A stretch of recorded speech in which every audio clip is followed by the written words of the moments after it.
Hey Leo, I'm back with your cards, so let's get started. The first card that you received, the underlying theme or the overarching energy for the month, is the Four of Swords upright. The Four speaks to the fourth house, and that's where the sun is starting out at the beginning of the month. The fourth house is home and family. Home is where you live or where you consider home to be. Family is your parents or people you consider to be your parents, or people that you share your home with, your spouse, your partner, your children, your fur babies, roommates. Anything like that. Also speaks to roots and foundations. The swords deal with mental faculties and thoughts, air signs. The air signs are Gemini, Libra, and Aquarius. We've got Mars moving into Aquarius on the 9th and 10th. So this could also be speaking to that as well. This card, just as itself, symbolic, or for me, whenever I see it, I think of it as the minor arcana death card. It does not mean somebody will die. There is a lot of health energy, work and health energy, or day-to-day minutia of things, if you will. It could be the death of one of those situations, be it work, be it bed rest because of your health, or someone that you are close to in your family sector. The person that's on bed rest may be an air sign, Gemini, Libra, or Aquarius. If not that, the fourth house is ruled by Cancer. It may involve somebody that has Cancerian placements. It can be their sun, their moon, or their rising sign. The only other thing I could think of that it would qualify or classify with as well would be a Scorpio, because the sun is starting out in the fourth house. So that's the information about this card that I can share with you, but it's bed rest, it's being tired, it's, like I said, the minor arcana death card for me, because, I mean, this is a sarcophagus. It could be that you need to get more rest, it could be that you're feeling tired as well. So that's the Four of Swords. The first of the top three for clarity that you got was the Seven of Wands. This is defending your ground, defending your stance, defending your position, and it's a heated argument. It looks like this would probably be a face-to-face type situation. It can be online because you don't see the other individuals on the end of this stick, but I just see it as poking at this guy right here. The 7 represents the Libra ruled house of your partnerships, and your relationships, business, intimate, that sort of thing. Open enemies. This card very much looks like, you're dealing with people who are open enemies, or you're learning about who your open enemies are. The wands represent fire sign energy. The fire signs are Aries, you, Leo, and Sagittarius. You're going to have Mercury moving into Sagittarius. You may be dealing with arguments in your social life, possibly about the election. I know, right? Shocker. I say don't discuss politics amongst family or friends, because it only pisses people off, and you're not going to change anybody's mind. You're not. They've got to come to it themselves. The best you can do is inform. And some people even get irritated by people informing. But this is an argumentative card, the Seven of Wands. Defending yourself, defending your ground, defending your territory, defending your stance. Feeling attacked is another way of interpreting the card as well. The middle card is a major arcana, and it's in the upright, so that's wonderful. It's the World card. When I see this card, the very first thing I think of is the internet, because of the World Wide Web. You're getting different ideas from different corners of the globe. This is the 21st card of the major arcana. 2 + 1 is 3. You've got Jupiter in your 3rd house. The 3rd house is the house of your communication. It's your short distance journeys. It deals with your siblings, your cousins, and your neighbors. Now, the World card, it's funny how, it breaks down to the 3. I see this as a communicative card. I really see it as the internet or dealing with electronic communications. The World as a major arcana card represents the planet Saturn. And that's structure, limitation, containment, restraint. I don't have it written down on my notes, but going off of memory and just trying to, I know that Saturn right now is in Sagittarius. That's Sagittarius first house. So that would make 12 for Scorpio, 11 for Libra, 10 for Virgo, 9 for Leo. So I think, don't quote me on this, go back and look at other videos to make sure, because Saturn is not a fast-moving, super fast-moving planet. I want to say it's your 9th house. The 9th house is the Sagittarius ruled house of your long-distance trips, adventures, your higher education. It's the study of philosophy, religion, astrology, foreign languages. It involves foreign people, foreign places, foreign things. It covers legal system matters and politics. So you may be getting in arguments over the election on the internet. Which, I mean, shocker, right? It could also feel like the world is opening up to you.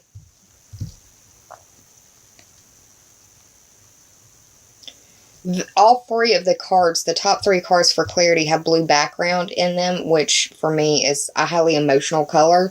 It's the color of water, so that makes me think of water signs, but it also is, you know, tears, feeling blue, feeling sad, that sort of thing. That's how I interpret it. So we've got the 7, feeling attacked. We've got 21, the world, feeling like it's opening up to you, possibly doing some long-distance trips. The last card is the 8 of Cups. The 8 represents the Scorpio ruled house of life, death, rebirth, your instincts, your sexuality, other people's money, transformation, metamorphosis, and regeneration. I feel like this guy in the card picture is you. You're a fire sign. This guy is cloaked in red. You're turning your back, or someone close to you is turning their back on something that they have put a lot of work into. But for whatever reason, it's not yielding the way that they wanted. It's not going the way that they wanted. The cups represent the water signs for me. The water signs are Cancer, Scorpio, and Pisces. The cups, for me, represent it's like a container. Obviously, it's a cup, but it's what fills you up. It's what sustains you and makes you feel whole. It's the shit you care about. I mean, you care about a lot of things, but this is the stuff, this is the gooey center of you. If somebody messes with your cups, that's your relationships, your partnerships. That's what you really, truly you care about, and it fills you up. It makes you feel whole. We've got Neptune going direct in Pisces in the 8th house. So, Leo, if you are dealing with any addictions, I would say especially around sex, or obsessions dealing with other people's money, now is a good time to start trying to release that, so you aren't chained to it or shackled to it.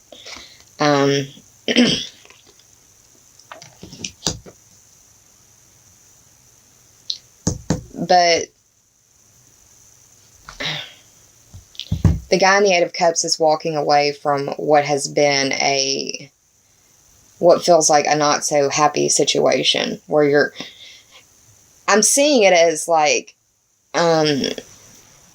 leaving a bad work situation, leaving a bad relationship situation.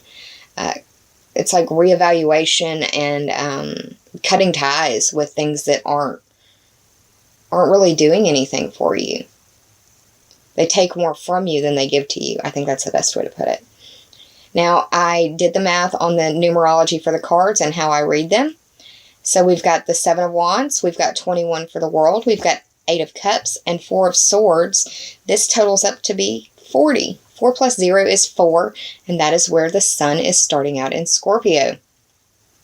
So, it could feel like a really emotional month for you because of all this blue, all this water energy that I'm feeling.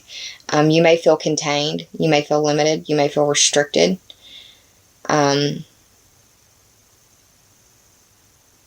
Understand that this too shall pass.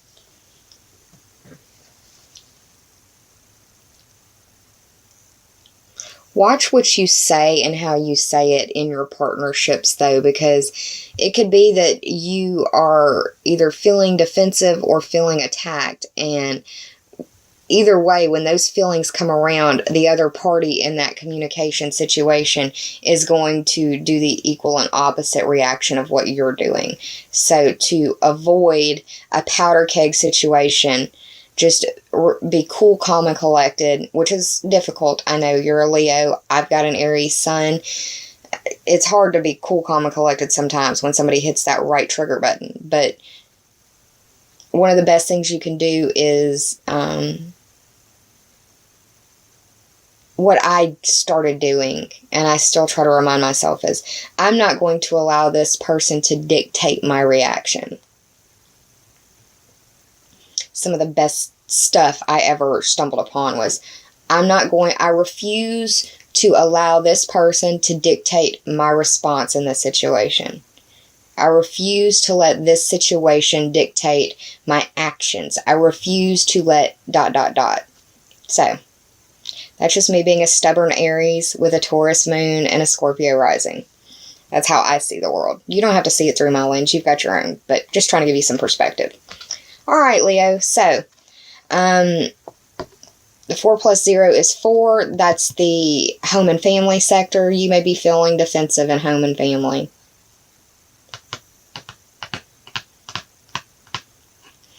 And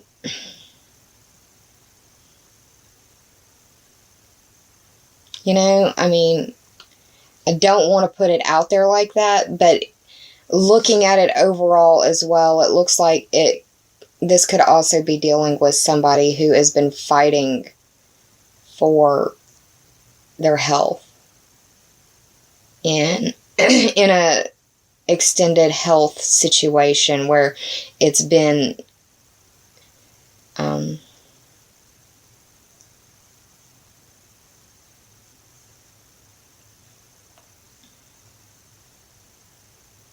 this could be a death.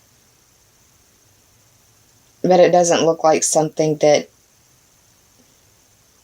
is like a shock. It's like they've been in poor health. The reason I have a friend who is a triple Leo, and she was just recently diagnosed with stage 3 breast cancer. I'm learning a lot about people's stuff right now. I'm learning about life through other people's situations. I know of 3 different individuals who are facing cancer battles that have found out about it in the last 2 to 3 months. And I'm seeing it be something like this, where they've been fighting for a long time. And I mean, with the world being upright, it's like they're trying to contain it, and it can't be contained, or won't be contained, or it comes back. Another way that I see this is that they're fighting, and then with this 4 of Swords down here, it's mirroring the world. It's like they're being liberated, and that liberation is from the physical body. That could be for just one person. I don't want to be a fearmonger, but I do believe in giving you what I see. I don't like to sugarcoat things, because that's just how I roll. I would prefer to know the truth than to have somebody tiptoe around it. If this situation involves a loved one of yours and they are in bad health, I am so sorry for you. My heart goes out to you. The helplessness that you feel when someone that you love is ill and there's nothing you can do is something I've dealt with personally, and it's not been anything like cancer, but it reminds you just how human you are. I send you love and healing energy if that is the case that you're going through. So, let me move on to the Sacred Rebels Oracle deck cards that I pulled for you. And I mentioned earlier during the shuffle portion that when I was shuffling the cards kind of off to the side, but doing it while recording, that there were 2 cards that seemed to just keep showing themselves to me whenever I would split the deck to do another shuffle. And these were the 2 cards that kept staring at me. So, let's talk about them. The first is Diving for Light. It is the number 11 card.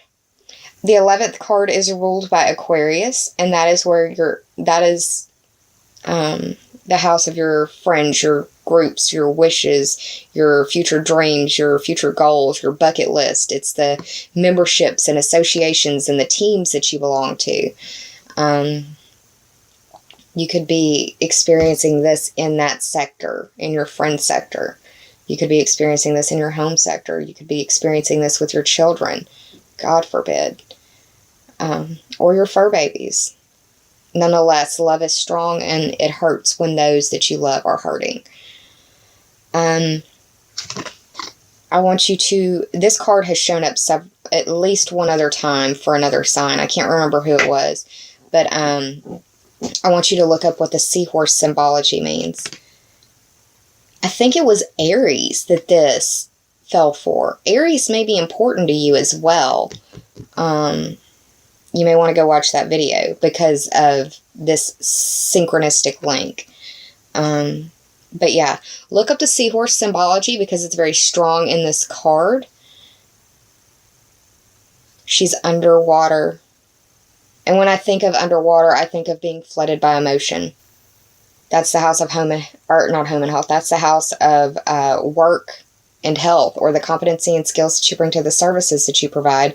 It's also the daily minutia, and I don't really say that much. I need to start doing that more. But Diving for Light, this card, when I see it, especially after this spread, is that there can be no light without darkness.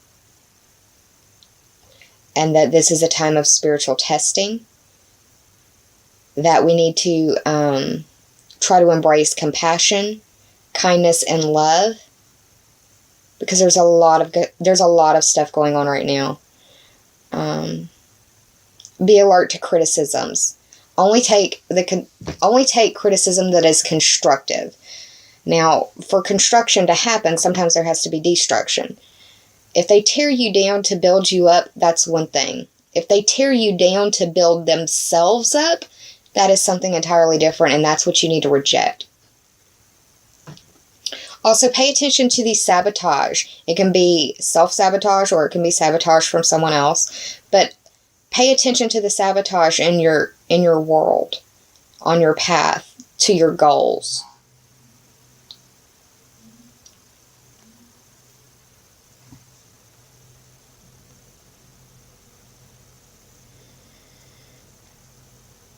Also, get some more green in your diet, because you've got a lot of 6th house energy. Just make sure you got some greens going on in your diet. Green leafy vegetables. I normally don't say that when I see this card, but because of your placements, it feels very right to insist that you do that, because we've got the seaweed. You really can't see the detailing under this lighting, but there's like little sprigs of seaweed kind of floating up around her.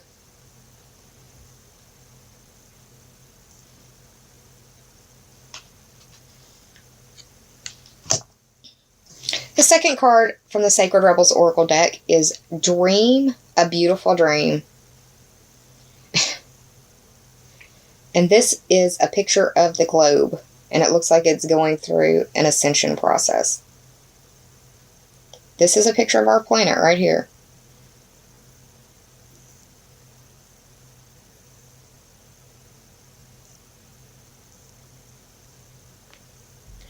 Dream a Beautiful Dream is the 19th card of the Sacred Rebels Oracle deck. 1 + 9 is 10.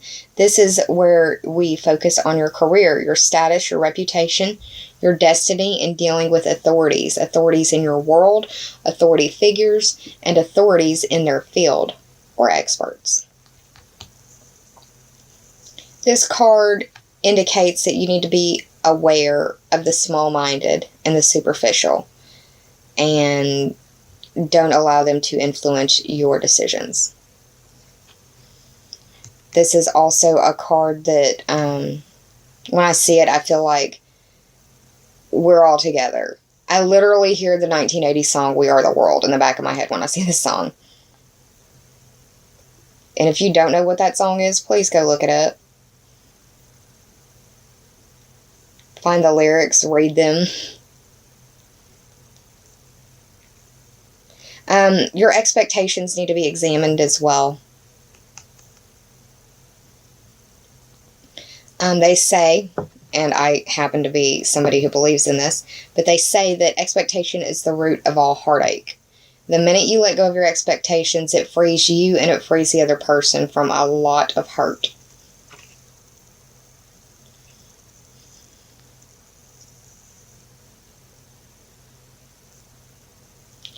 Don't force your hand in the situation. Don't force others' hand in the situation. Don't try to control the situation, whatever it is that's playing out. It would not be in your best interest. If you stay on the light side of things and embrace the light, embrace the compassion and the kindness and love that the Diving for Light card suggests, then you will be a positive influence to others around you, and that may be exactly what they need.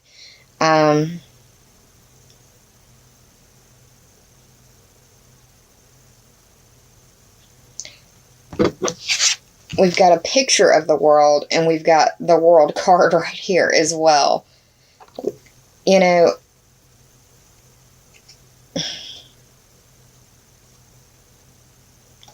we may be dealing with some geophysical stuff, or, I don't know. It's weird that the world would show up twice here as well. It could feel like your world has been rocked in some way, or that your world is upside down, even though the world card didn't show up in reverse.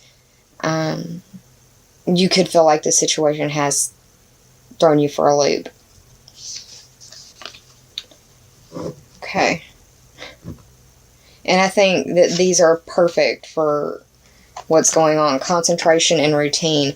What I think when I see these two cards together is that you need to concentrate on your routine. That things maybe have gotten out of hand for you a little bit. And it would help you mentally to clear up a lot of things if you are back on your routine. If you haven't, like, daylight savings time is fixing to come to an end. We're fixing to fall back. And that can throw people off their routine. So try to concentrate and be cognizant and aware of what's going on around you and try to stick to those routines. Concentration reads, every worthwhile achievement in life depends on cultivating the power of concentration. The more intently you are able to focus your attention on one thing, the more likely you are to be successful in your ambitions. It may take a great deal of practice to develop your power of concentration to the extent where you can use it to solve problems. But until then, consider the following. My mind is empty of extraneous thoughts. I am focusing on a single captivating object. My attention will remain on that object for a long time and despite of disturbances. A well-developed power of concentration will help me to solve problems.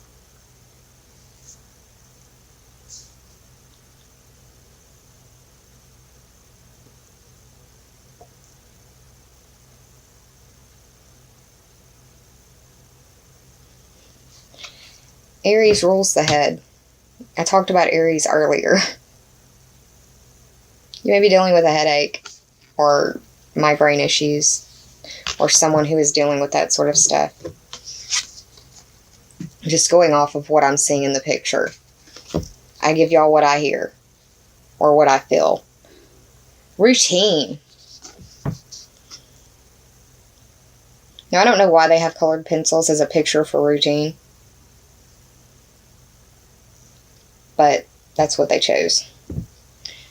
The card reads, a good morning routine reduces stress and encourages clear, sharp thinking throughout the day. Regular evening meditation will allow you to relax and clear your mind after working hours. Each day is a new beginning, so focusing on the calm at the start and end of the day will give you peace of mind and improve the quality of your sleep. Regular meditation should be an essential part of each day, and if it's not, you should strive to make it be. It doesn't have to be 3 hours, just 20 minutes of calming yourself. Consider the following, Leo. I am focused and empowered. My breath is energizing in my body and exhaling any tension I feel. I am in the moment and can clear my mind of all thoughts. The outside world can wait for now. Well, Leo, that was a lot deeper message than I considered or figured that it would be. I hope that you enjoyed it. If you did, please like, share, and subscribe. And if you already have, I thank you from the bottom of my very grateful heart.